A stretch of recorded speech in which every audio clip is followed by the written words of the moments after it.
feliz sábado? Feliz sábado. Que Deus seja louvado.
Nesse manhã nós temos o prazer de ter conosco aqui nosso amigo Livingston. Deus possa abençoá-lo. Nos que se seguem, Livingston. Feliz sábado, irmãos. É sempre bom vir aqui à igreja de Vila Industrial, pessoal muito querido, pessoal da época boa da minha juventude, que a gente fazia muito intercâmbio aqui com essa região, Vila Ema, Vila Industrial. Eu fico feliz sempre que sou convidado para estar com vocês. Estive há pouco tempo aqui, domingo à noite, para pregar. Estivemos inclusive junto com o quarteto aqui também participando. Um grande abraço para você, que com certeza Deus ele vai colocar no coração de cada um de nós esta manhã o poder do Espírito Santo já está colocando para nós nos sentirmos satisfeitos espiritualmente. Eu vejo também a Cris Fujona. A Cris era aluna da Verão, seria a nossa vice-professora lá na classe da Escola Sabatina e voltou para o lugar de origem dela, né, Cris? Está visitando hoje aqui, né? Está visitando o Eric também, o filhão, sempre andando junto. Quero agradecer o irmão Marcos, né? Que foi me buscar lá na estação de Prefeito Saladino. E quando a gente faz esse exame no Google Maps, ali, né, digita endereço aqui e ali, tudo parece tão perto, mas coitado do irmão Marcos, viu? Para mim foi uma viagem agradável, porque o ar-condicionado ligado, no banco de trás. Então estava tudo muito gostoso lá dentro, mas eu imagino o transtorno que eu causei. Pedi para o irmão sair daqui, lá da estação, para me buscar. Mas muito obrigado, irmão Marcos, obrigado.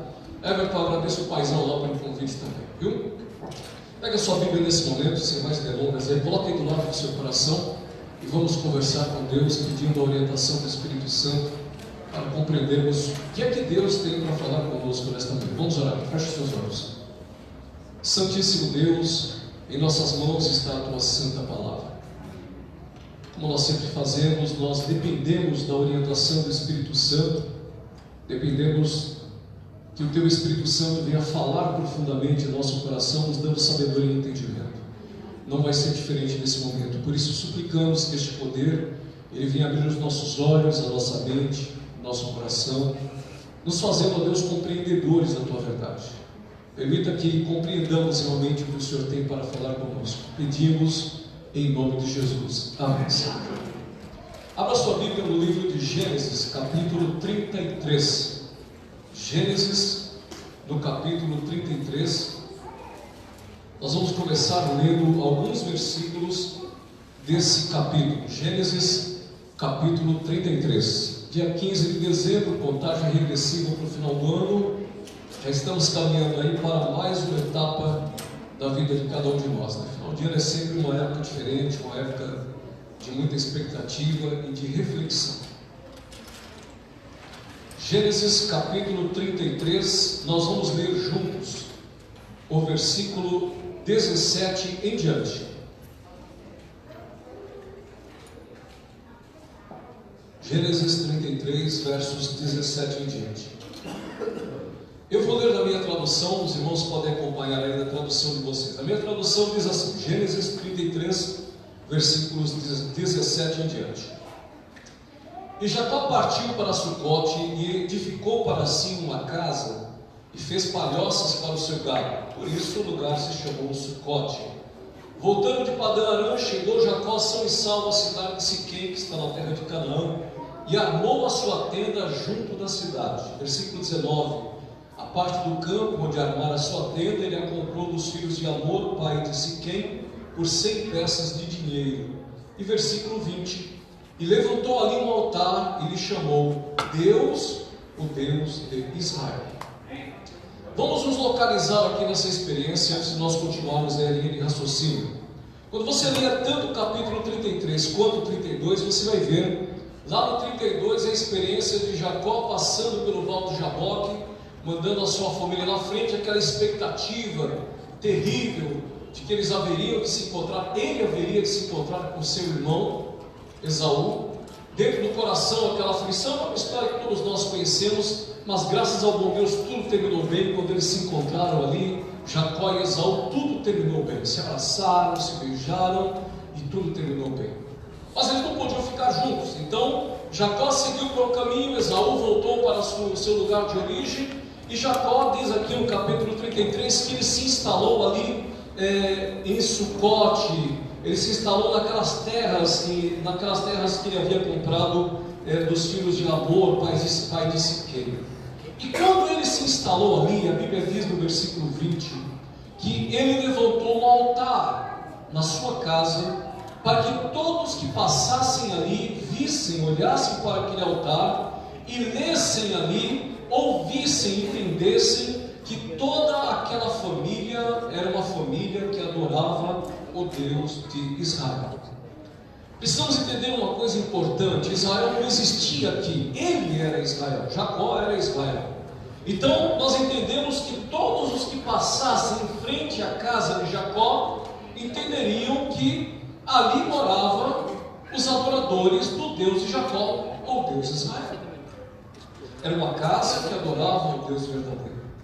Qualquer pessoa que passasse ali naquelas imediações, em frente àquele lugar onde Jacó havia se instalado, e qualquer pessoa que procurasse saber da família de Jacó, todos saberiam que era uma família que adorava o Deus verdadeiro. Todos saberiam. Jacó fez questão de instalar ali, de levantar ali um altar, e chamou aquele altar Deus, o Deus de Israel. Primeiro, porque muitas das nações circunvizinhas, aquele povo daquela localidade mesmo ali, não adorava o Deus verdadeiro. O povo adorava deuses pagãos, outras divindades daquela época. Então ele fez questão de se destacar no meio daquela população, no meio daquela sociedade, como uma família que adorava o Deus verdadeiro. Segundo, porque ele queria que todos, quando passassem ali, olhassem para a sua família e entendessem que era uma família que adorava o Deus verdadeiro. Ele poderia não ter erguido aquele altar. Ele poderia simplesmente ter se instalado ali com sua família e viver a sua vida, mesmo adorando o Deus verdadeiro. Talvez não fosse dar conta de ninguém quem era o Deus que ele adorava. Mas ele fez questão de levantar o altar para que todos os que passassem ali entendessem que aquela família adorava o Deus verdadeiro. Você deve estar pensando, mas por que o Livingston está destacando e realçando tanto a questão do Deus verdadeiro? Porque a mensagem de hoje está toda concentrada no capítulo 34, verso 1. Nós vamos entender através do capítulo seguinte o que foi que aconteceu com aquela família que adorava o Deus verdadeiro, que fez questão de levantar um altar para adorar o Deus verdadeiro. Vamos ler juntos capítulo 34, versículo 1, para que nós compreendamos o âmbito da mensagem desta manhã. No capítulo 34, verso 1, na minha tradução diz assim: ora, Diná, filha que Lia dera à luz a Jacó, na minha tradução é usada a seguinte expressão: saiu para ver as filhas da terra.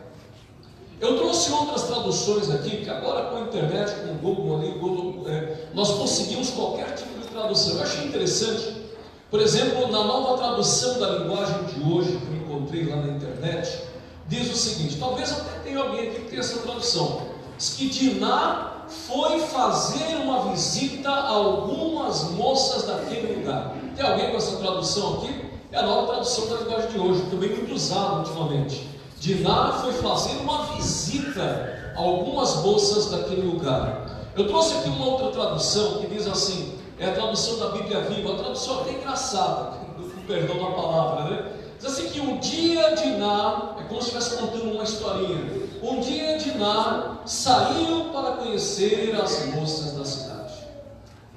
E a tradução padrão que diz que Diná, filha que Lia dera à luz a Jacó, saiu para ver as filhas da terra.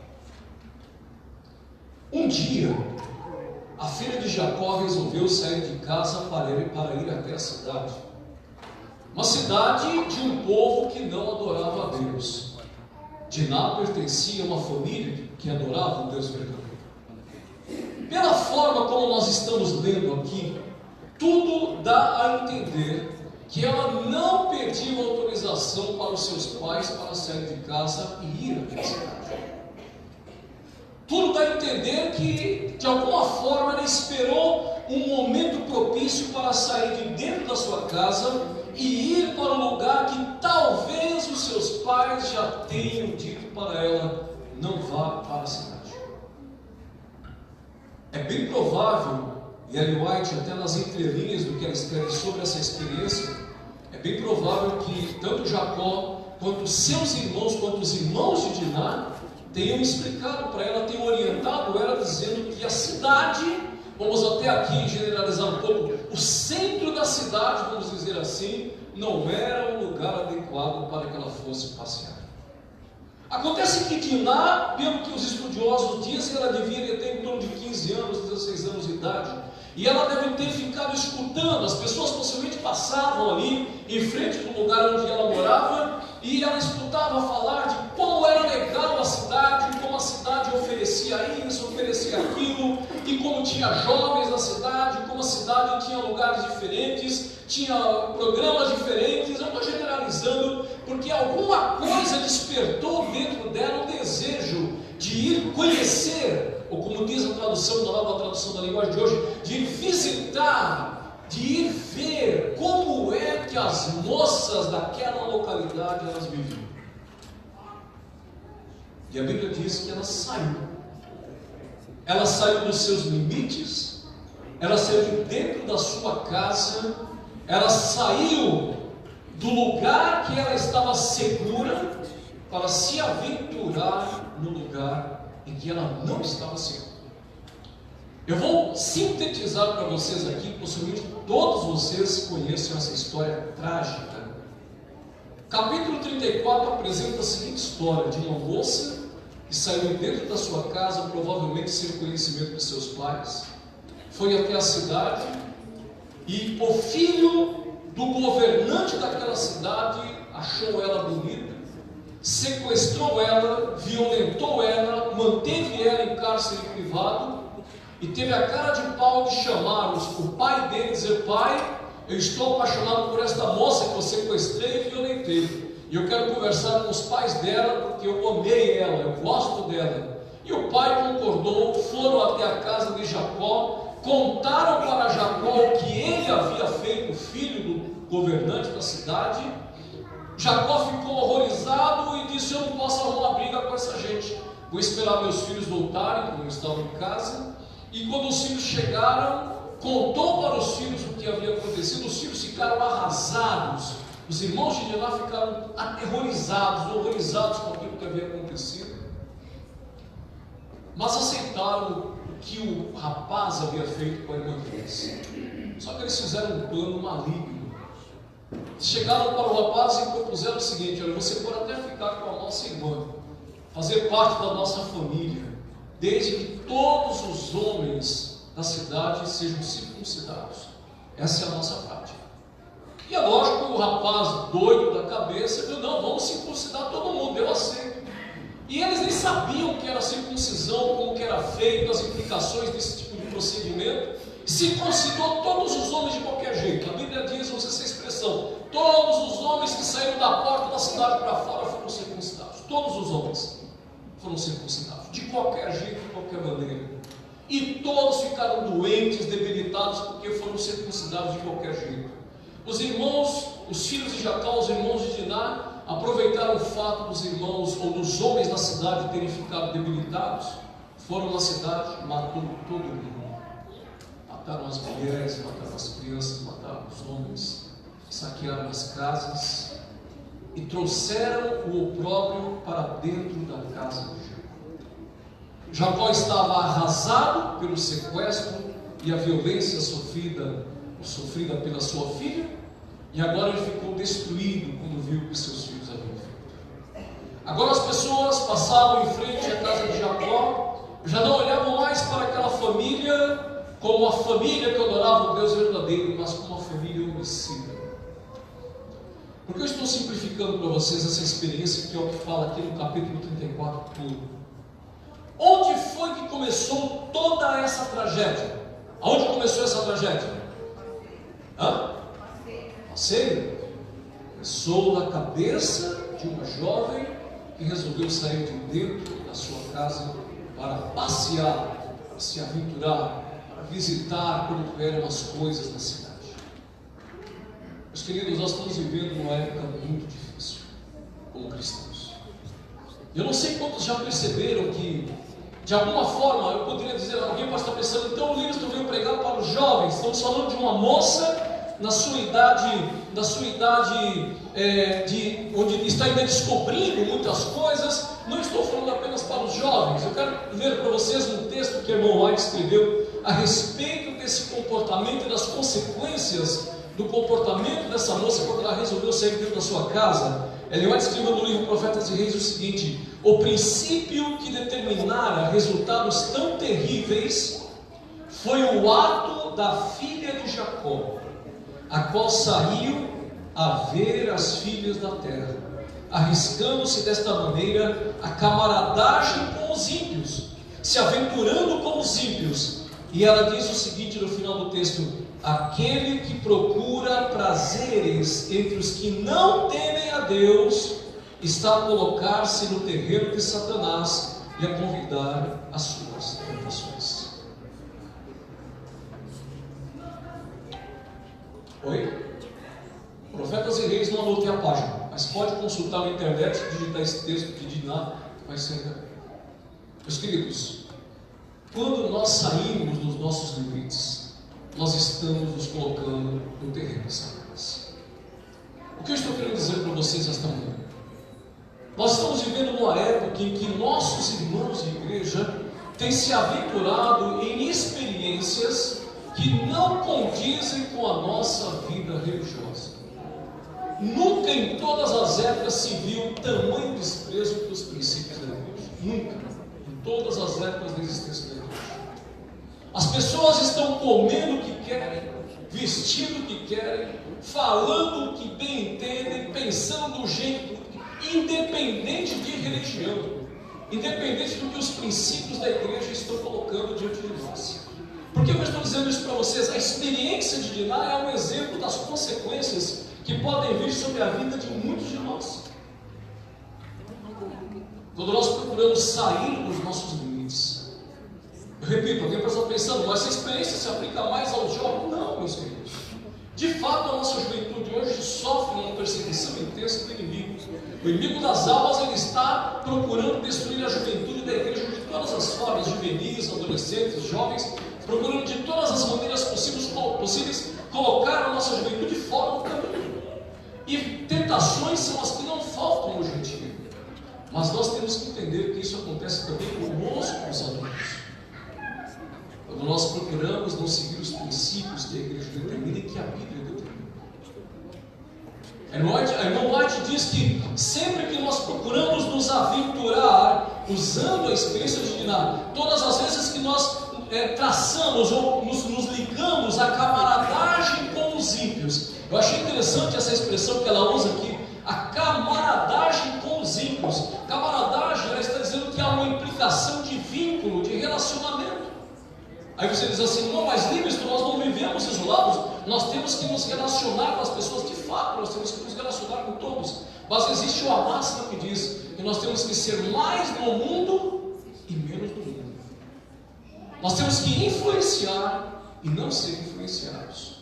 E o que nós temos visto hoje em dia, infelizmente, é que nós temos sido influenciados de todas as formas possíveis pelas coisas que o inimigo tem colocado diante de nós.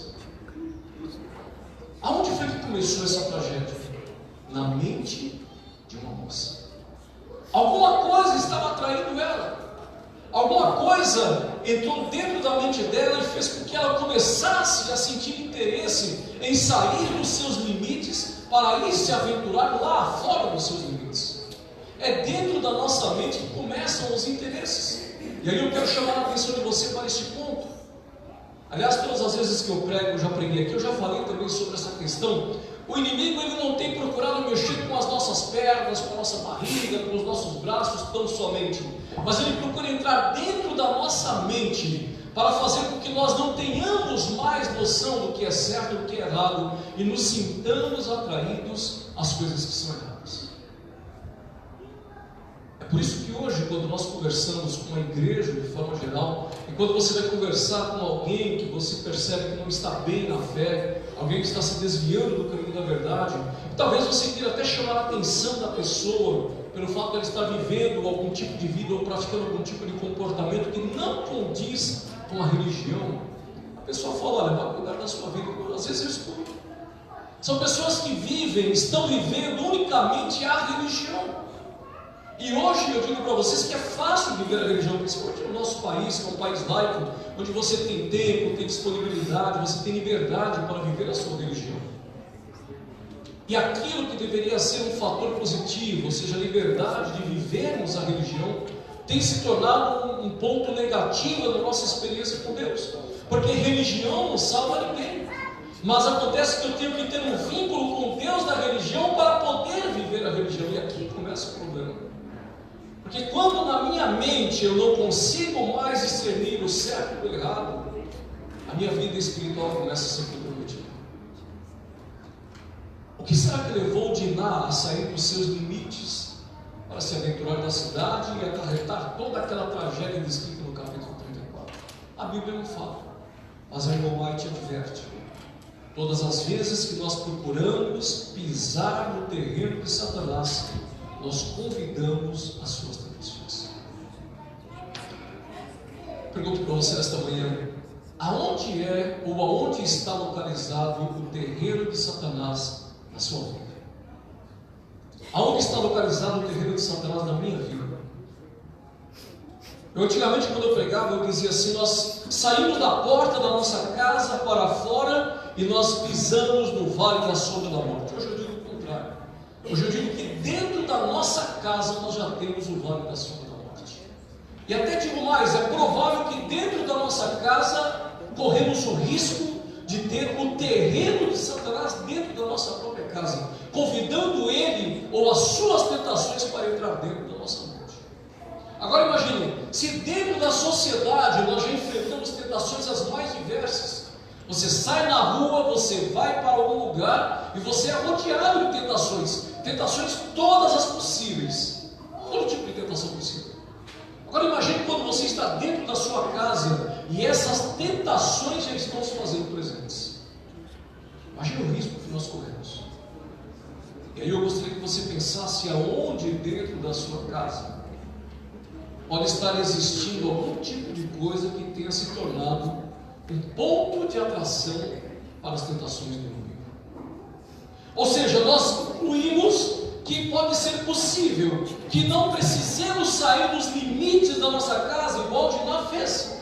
Diná, a casa dela era a fortaleza. Enquanto ela estava ali dentro, junto com a sua família, comungando com a sua família e fazendo culto a Deus, o altar estava erguido ali. E Jacó levava a sua família continuadamente diante do altar para adorar o Deus verdadeiro. A vizinhança via isso, as pessoas que passavam ali sabiam disso. Olha, aquele homem leva a sua família para aquele altar todos os dias para adorar o Deus verdadeiro. Então, enquanto ela estivesse dentro dos seus limites, a sua casa era o seu limite. Ela não corria o risco de ser colocada diante das tentações de Satanás. Não que não houvessem tentações ali, pelo contrário. Percebam que a tentação surgiu aonde? Quando ela saiu do portão para fora e pegou, quem sabe, uma estrada que existia até a cidade. No meio do caminho surgiu o interesse de ir à cidade? Não. Aonde é que surgiu a tentação? Dentro da sua própria casa. Significa que nós corremos um risco contínuo. A todo momento a nossa mente está correndo o risco de ser invadida pelas tentações. Aí você diz assim: mas Livingston, então eu estou perdido. Porque aonde quer que eu esteja, sim, aonde quer que você esteja, seja em casa, seja fora de casa, seja na igreja, seja fora da igreja, você corre o risco, nós corremos o risco de ter a nossa mente invadida pelas tentações do inimigo. Bom, se nós corremos esse risco em todos os lugares, significa que nós temos que estar com a nossa mente concentrada em quem? E no que? Em Deus, nas coisas de Deus. Ou seja, nós temos que ter comunhão. Como é que aquela moça saiu de dentro de casa? Como é que ela conseguiu sair sem que seus pais a impedissem? Sem que seus irmãos a impedissem? Primeiro, nas entrelinhas, nós vemos que os irmãos de Diná ficaram sabendo dessa tragédia quando voltaram. Significa que eles não estavam em casa quando ela resolveu sair de casa. Segundo, existe uma grande possibilidade de Jacó não estar sabendo que ela havia saído dos limites da propriedade para ir para a cidade. Existe essa possibilidade. Porque Jacó sabia de como era aquela cidade. Ele sabia quais eram as crenças, quais eram as práticas, ele conhecia tudo. Então não partiu dele nenhum tipo de permissão para que sua filha, ainda na idade adolescente para a idade jovem, saísse dali para se aventurar num lugar perigoso. Então isso foi uma iniciativa pessoal. Meus queridos, nós precisamos ter comunhão com Deus. Nós precisamos intensificar a nossa comunhão com Deus. se nós perdemos o hábito de fazer o culto, de levantar o altar dentro da nossa casa para adorarmos o Deus verdadeiro todos os dias e manter a nossa família em torno desse altar, se nós perdemos o hábito de tornar o nosso lar uma fortaleza espiritual para sairmos e enfrentarmos as tentações do mundo, nós estamos atraindo as tentações para dentro de casa. Hoje eu estava na classe dos professores e nós conversamos sobre isso. Estávamos falando, por exemplo, que nesta época do ano é muito comum nós usarmos uma expressão, aquela expressão: cada ano que passa é uma página virada na nossa vida. Essa é isso que a gente fala, né? Cada ano que passa é uma página virada. Eu digo para vocês que não é cada ano. Eu digo que cada minuto, cada segundo da nossa vida é uma página virada. É algo que não se pode voltar atrás. É uma página que nós não podemos mais apagar, já está escrita.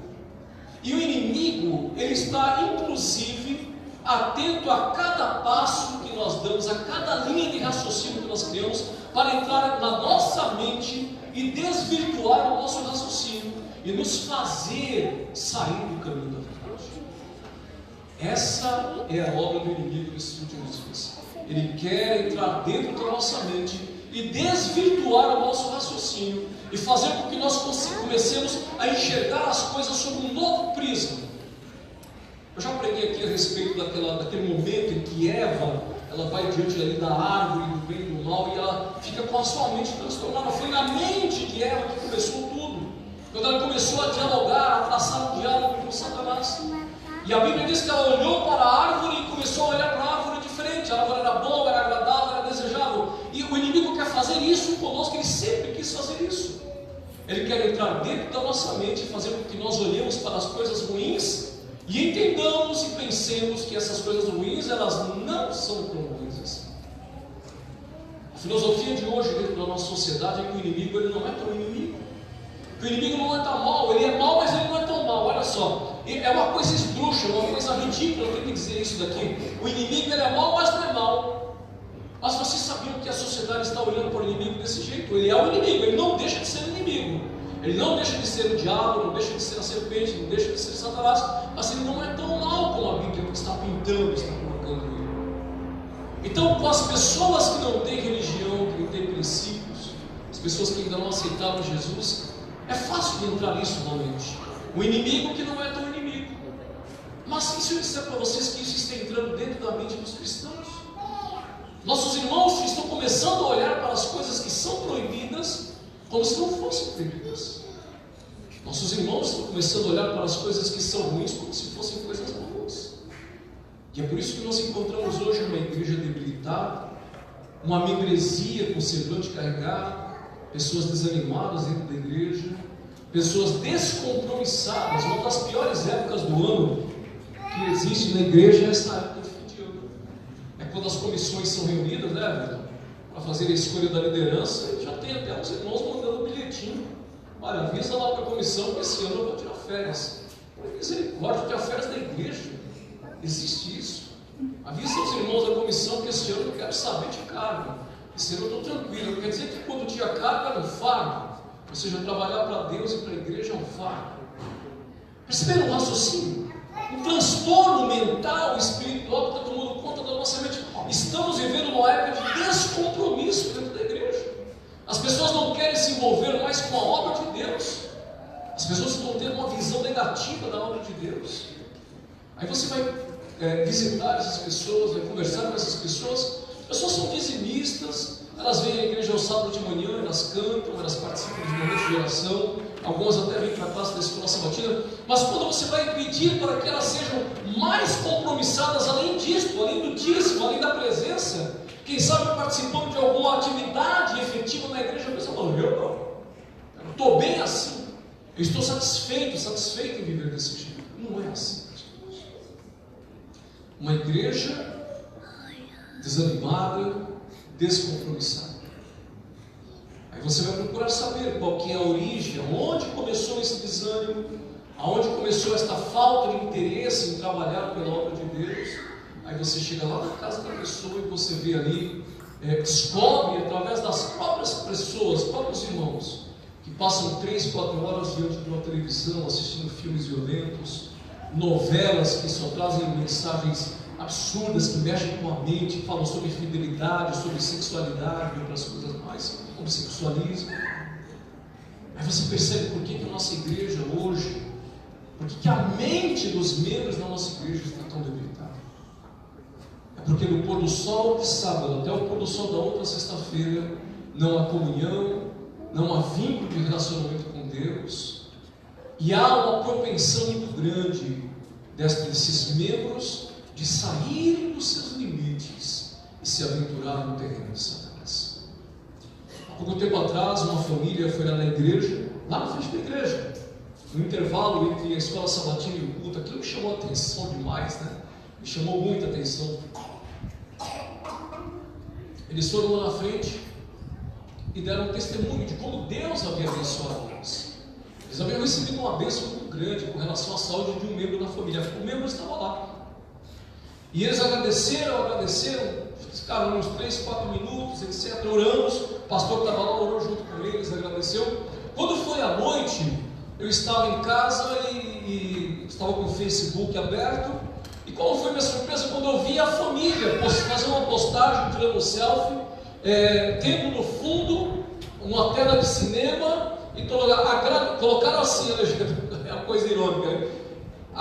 Colocaram assim: agradecendo a Deus pela bênção recebida. Ele embaixo, assistindo o filme, não sei o que lá, no cinema do shopping. Eu falei, mas isso é uma incoerência. Primeiro que nós que somos adventistas não vamos ao cinema. Não vamos ao cinema. Então significa que você percebe o que eu estou querendo dizer para vocês? Uma mente transtornada, aquilo que é errado se torna certo. É quando nós olhamos para o que é errado e pensamos, isso não é mais tão errado assim. Tem. Qual que é o problema? É só um pouquinho. Sabe, as exceções, isso está até na lição da escola sabatina, acho que na quinta ou na quarta-feira, fala assim, nós não podemos ficar abrindo exceções. Porque toda exceção que nós fazemos significa que nós estamos saindo dos nossos limites, aonde nós estamos seguros pelo poder do Espírito Santo. E quando nós ultrapassamos esses limites, nós estamos dizendo para Deus, Senhor, dá só um tempinho, que eu vou ali, mas volto já. Ou falamos para o Espírito Santo, não precisa vir no meu coração agora não, porque eu quero fazer algo que o meu desejo, a minha natureza está pedindo. Depois o Senhor pode vir. Deus não se brinca, irmãos. A consequência desse tipo de vida, uma vida indolente, uma vida mórbida, uma vida de alguém que não está nem aí com nada, vem da igreja e está satisfeito, mas não tem vínculo com Deus, não tem relacionamento com Deus, vive de qualquer jeito na semana, isso é uma vida que traz consequências. É igual uma doença. A pessoa que bebe, a pessoa que fuma, lá na frente necessariamente vai ficar doente por uma doença que ele sabe que a pessoa já sabe que vai ficar doente lá na frente, e usar certas coisas e possuir certas coisas. A Bíblia diz que Diná saiu para visitar, para ver, para saber como que eram as coisas lá do outro lado. Não interessa como é o outro lado. O que interessa para a gente, a que nós entendamos hoje, é que existe um céu esperando por cada um de nós. Existe uma nova terra que vai, esta mesma terra que nós estamos, ela vai ser purificada pelo poder de Deus, depois do milênio. Nós vamos poder vivenciar, não viveremos mais presos, como hoje nós somos obrigados. Essas expressões que eu estou usando agora, sair dos limites, sair dos nossos termos, poxa, quer dizer, eu tenho que ficar preso? Sim! Hoje nós somos obrigados a ficar presos, restritos a uma limitação deste mundo. Quando nós tentamos ultrapassar o limite, ele nos coloca em risco. Além dos nossos princípios, é o terreno dos limites.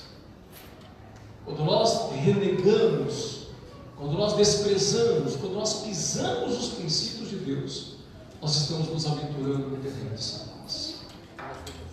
Porque o Espírito Santo, ele sempre nos alerta, sempre nos adverte daquilo que é assim. Eu quero terminar lendo com vocês o último versículo, lá em Efésios, capítulo 5. Efésios, capítulo 5. Eu quero ler com vocês para terminar a mensagem nesta manhã.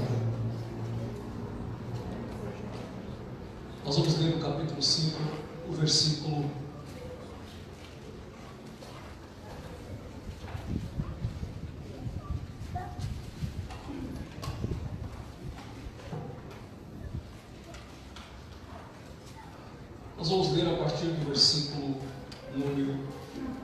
7, capítulo 5 de Efésios, a partir do verso 7.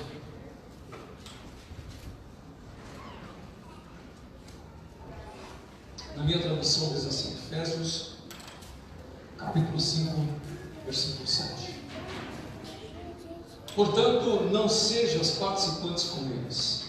Aí vem o versículo 8, preste atenção no que você vai ler agora. Pois outrora erais trevas, porém agora sois o quê? Luz do Senhor. Qual que é o conselho de Paulo? Andai, filhos da luz. Segundo conselho, versículo número 11.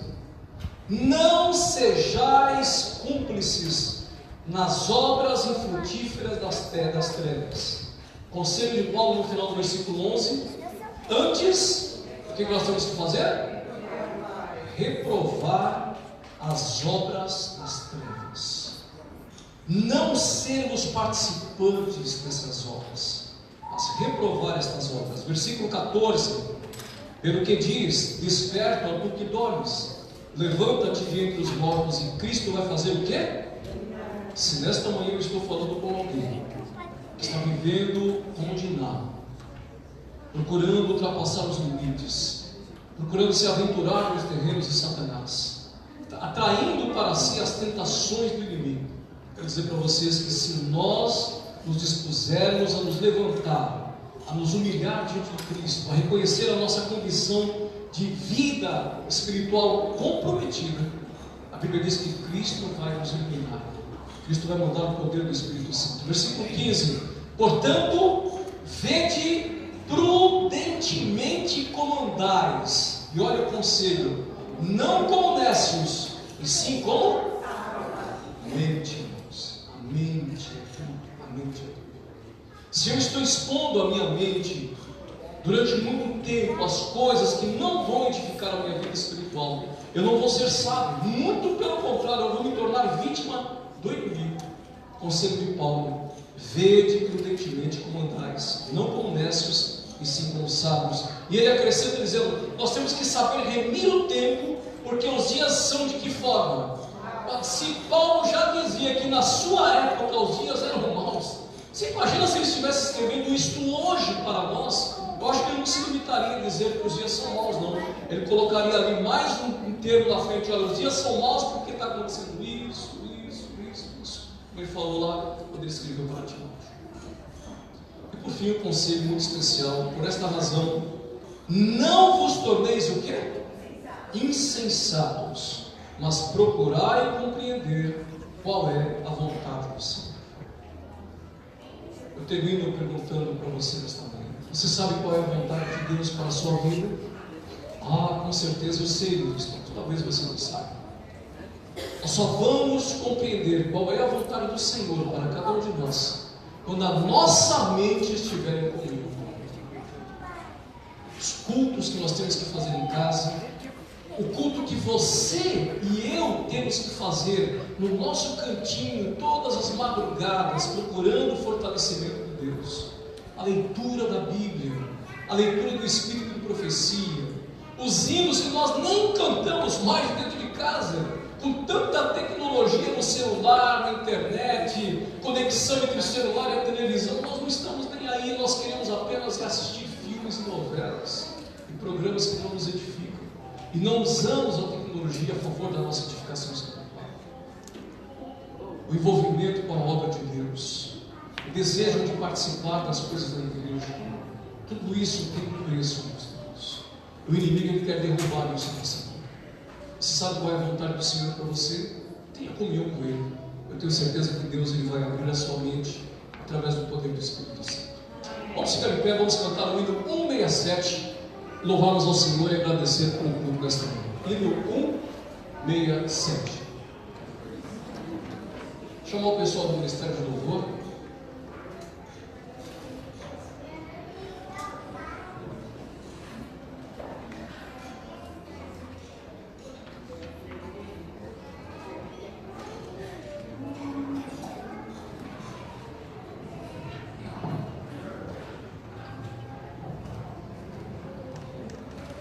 Vamos ficar em pé?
Obrigado porque a tua santa palavra foi aberta, Senhor, e entendemos que o Senhor conseguiu, de alguma forma, entrar dentro do nosso coração através do poder do Espírito Santo, para nos fazer compreender sobre o perigo que existe quando nós nos aventuramos no terreno do inimigo.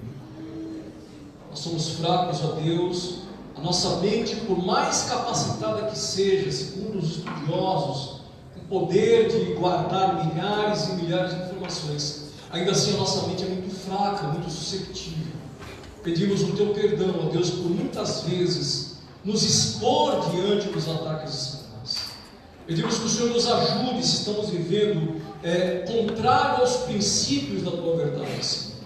Pedimos que o teu Espírito Santo nos ajude a nos levantar do desinteresse, da falta de compromisso, que nos faça nos levantar, ó Deus, do desânimo, da falta de vontade de atuar na tua causa, Senhor.